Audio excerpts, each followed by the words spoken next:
Wow, I'm finally back after 4 weeks of no internet connection whatsoever, no YouTube, and also no new videos on my channel. I wonder what I missed out on. Weapons for this? I'm not gonna use my bare hands. Yeah, you're right. Here, no rat comes into my house without getting tased. So nothing. Apparently. As most of you know, I was gone for the past few weeks to work on a TV show and therefore wasn't able to record any videos or upload anything to the channel. And if I did, I think the product just wouldn't have been very good because, like I said, there was no internet connection where I was at, which was on a cruise ship. Come along with me, let's head out to see what this world has for you and for me.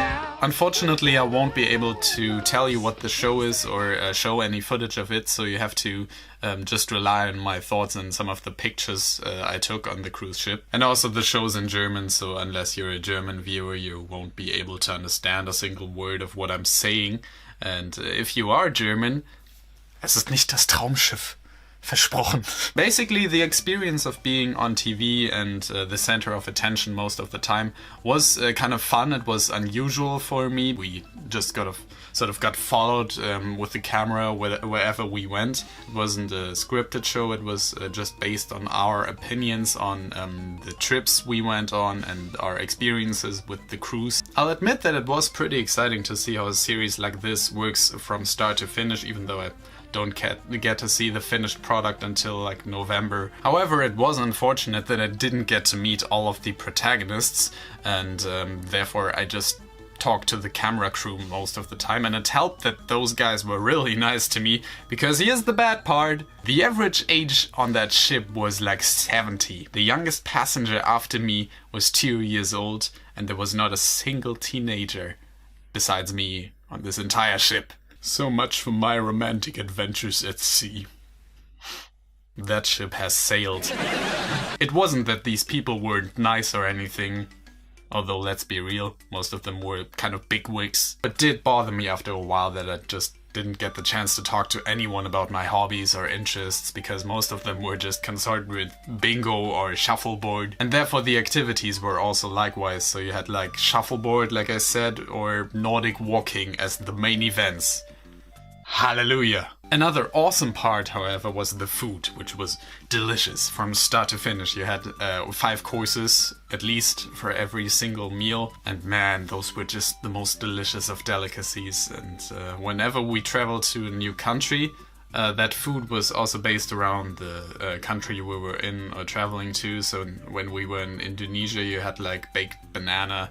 When we were in Australia, you had fried kangaroo. We essentially traveled around the eastern parts of Asia, along the Pacific coast, down to Australia. So it started in China and went all the way down to Australia. Unfortunately, the sea wasn't too happy that we were visiting, meaning that when we weren't on a trip and out at sea, the weather was just as awful as it could have been. So most of the time I was either seasick, or the weather outside just wasn't good enough to make me want to leave my cabin. So every time we weren't filming out at sea, I was just stuck in my room with the worst stomach aches I ever had in my life.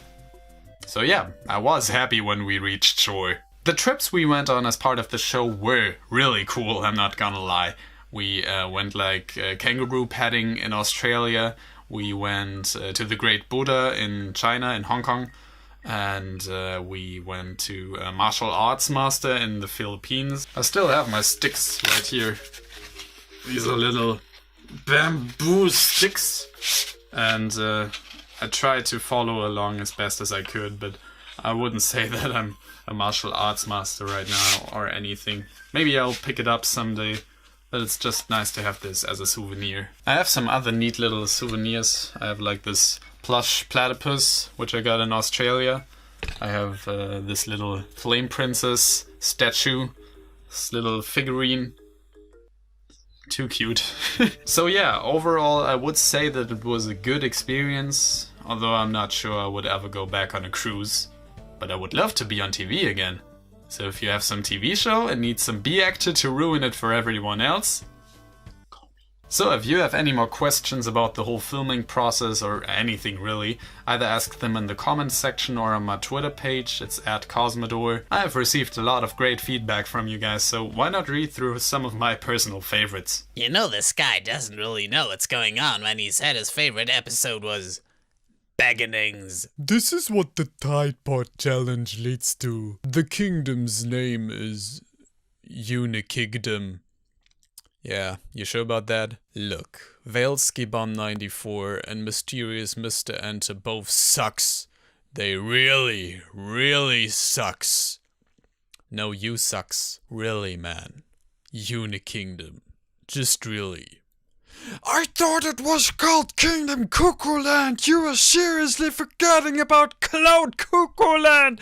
They live in a dumb kingdom. I do not accept this. I'm not accepting a show that sucks. Makes no sense.